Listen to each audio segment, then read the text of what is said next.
బ్రహ్మానంద బాధ భేదములే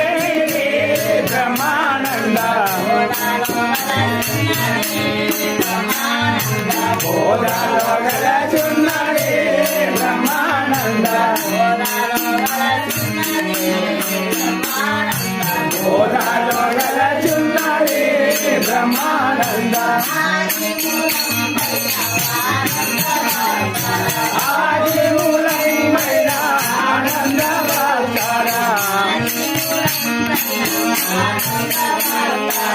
ఆదిమూల